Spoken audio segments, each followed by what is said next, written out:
Nous sommes des êtres d'habitude, notre cerveau est une machine en fait à mettre en place des habitudes. D'ailleurs, si vous regardez simplement votre quotidien, si vous notez par exemple que vous vous amusez à noter par exemple sur votre téléphone, simplement vous prenez votre téléphone avec vous et vous vous amusez à noter ce que vous faites au quotidien, vous allez voir que sur une semaine, l'essentiel de ce que vous faites, ce sont des habitudes. Et puis il y a une deuxième chose par rapport aux habitudes, c'est que les habitudes définissent la direction dans laquelle va notre vie. Si vous prenez deux adolescents de 16 ans, un premier qui bosse tous les jours ses mathématiques 4 heures par jour, et un deuxième qui 4 heures par jour fait des activités sociales et parle à des gens, vous vous apercevez que le numéro 1 et le numéro 2, leur vie prennent des directions qui sont totalement différentes. Le chemin est différent, il n'y en a pas un qui est mieux, un qui est moins bien, mais il est différent. Et moi ce que j'aime bien voir en fait, c'est que chaque habitude qu'on met en place dans notre vie trace un chemin, qu'on le veuille ou non.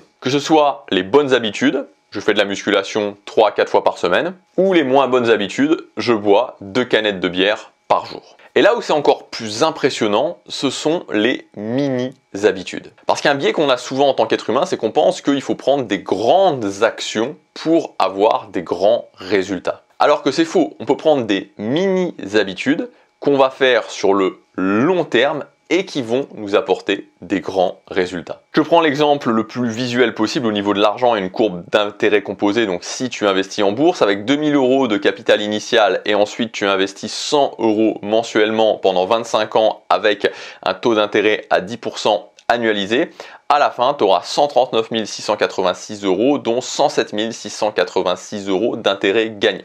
Donc avec simplement cette petite action de mettre 100 € par mois, tu auras gagné plus de 100 000 € sur 25 ans. Donc les mini-habitudes, c'est exactement ça, c'est un petit effort, ou en tout cas un effort qui est raisonnable, qu'on va tenir sur la durée et qui va nous apporter des grands résultats. Sur cette chaîne, on parle de choisir sa vie, de vivre une vie qu'on a décidée et pas une vie qui nous est assignée. Et dans cette optique, évidemment, on a tout intérêt à mettre en place activement dans notre vie des mini-habitudes qui vont nous faciliter le chemin pour créer cette vie décidée. Et donc dans cette vidéo, je voudrais tout simplement te partager 5 mini-habitudes qui m'ont aidé beaucoup à transformer ma vie, à passer d'une vie assignée à une vie décidée. Première habitude qui m'a énormément aidé, mais vraiment énormément aidé, c'est commencer ma journée par une activité importante. Alors tu sais, moi j'aime bien diviser toutes les activités qu'on peut faire en fait en 3 catégories.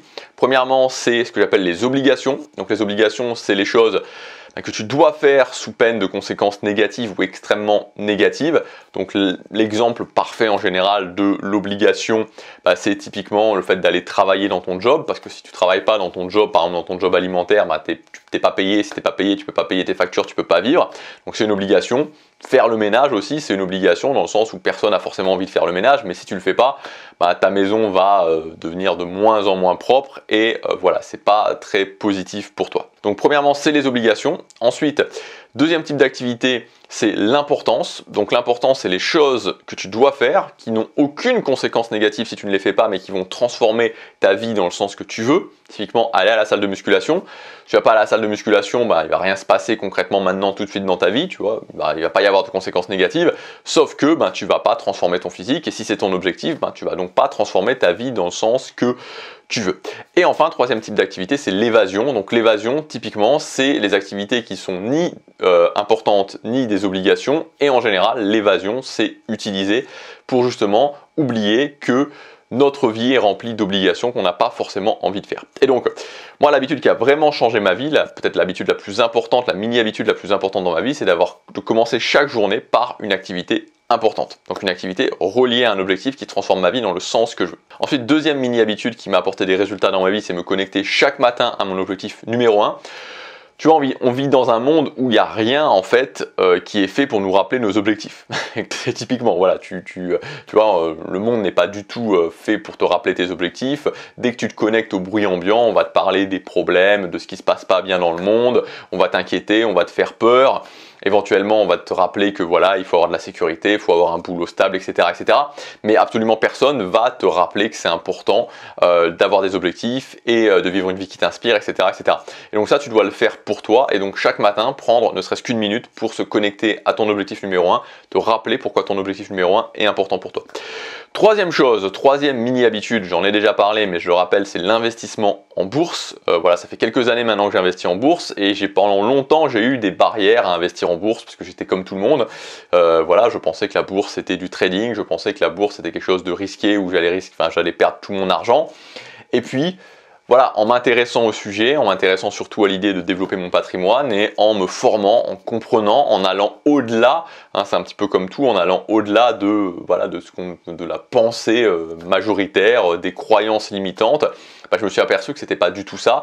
Et je me suis aperçu que la bourse, si tu employais une bonne méthode et si tu cherchais pas à gagner de l'argent rapidement, à devenir riche très vite, bah, tu pouvais sur le moyen, sur le long terme, te construire un patrimoine. Vraiment, enfin en tout cas c'était un accélérateur très important pour la construction de ton patrimoine. Et donc voilà, donc vraiment l'investissement en bourse, on peut aujourd'hui avec des stratégies passives par exemple, comme je te l'ai montré, investir 50, 100, 200, 300 euros par mois et sur le long terme construire vraiment un patrimoine très intéressant. Ensuite, quatrième mini-habitude qui a changé les choses pour moi, c'est apprendre des gens qui sont plus avancés sur le chemin que moi. C'est-à-dire de comprendre finalement que quand je veux quelque chose et quand il y a quelqu'un qui est plus avancé sur le chemin que moi, tout simplement me dire qu'est-ce que je pourrais apprendre de cette personne-là. C'est vraiment un mindset à avoir et c'est l'idée de pas se dire que voilà, d'essayer de... C'est un petit peu humain, tu vois, parce que c'est vrai que des fois quand tu vois quelqu'un qui est plus avancé sur le chemin, ça peut être pour toutes les thématiques, hein, ça peut être sur des thématiques de musculation, d'amélioration physique, ça peut être sur des thématiques d'argent, ça peut être sur des thématiques de business, ça peut être sur des thématiques même de relations sociales, de séduction. Tu peux avoir une espèce de ressentiment, une espèce parfois, tu vois, de rancœur des fois aussi en te disant voilà, moi je suis pas plus bête que cette personne là, voilà, et c'est tout à fait, enfin c'est très probablement le cas, peut-être voilà, même des fois tu peux être plus intelligente que ces gens là et tu te dis mais mince, pourquoi moi j'ai pas ça? Mais en fait ce qu'il faut bien comprendre, c'est que quand tu es dans ce sentiment là, quand tu commences à rentrer en fait dans cette gamme de sentiments d'envie, ça change rien, voilà, ça ne change rien pour ces gens-là de toute façon, pour les gens qui sont plus avancés sur le chemin, même si cette personne-là en particulier que tu envies disparaissait ou perdait tout du jour au lendemain, elle serait de toute façon quasiment immédiatement remplacée par une autre personne. Et pour toi surtout, parce qu'il ne faut jamais oublier qu'on est là pour améliorer notre propre vie, pour toi ça change rien du tout. Donc il faut essayer de switcher ça et de commencer à se dire ok, plutôt que d'envier, comment je peux essayer d'être inspiré, parce que si tu prends l'autre sens, c'est vrai que du coup quelqu'un qui a réussi, ça veut dire que toi aussi tu peux réussir, tu peux te servir de cette expérience et on peut passer dans une gamme tout à fait différente d'émotions. Et enfin, dernière mini-habitude, c'est tout simplement le fait de traquer ce que je fais et de faire des bilans. Ça peut sembler très basique, j'en parle souvent, mais peu de gens le font. Voilà, c'est dommage parce que c'est très simple. Et donc te dire dans tout ce que tu fais en fait, voilà, tout ce que tu fais, traquer ce que tu fais et ensuite faire des bilans pour améliorer. Voilà, j'espère que cette vidéo t'aura aidé. Si tu veux aller plus loin, tu as des ressources dans la description. Tu as notamment mon organisateur, j'allais dire mon organisateur de journée, mais c'est pas seulement de journée, c'est un planeur qui va te permettre d'organiser ton année, tes trimestres, tes semaines et tes journées. C'est gratuit, ça s'appelle le New Life Planner. Tu as aussi le cercle des créateurs, si justement tu es intéressé par la création de contenu, par monter ton business en ligne. Justement, ce cercle des créateurs, c'est un nouveau projet que j'ai lancé.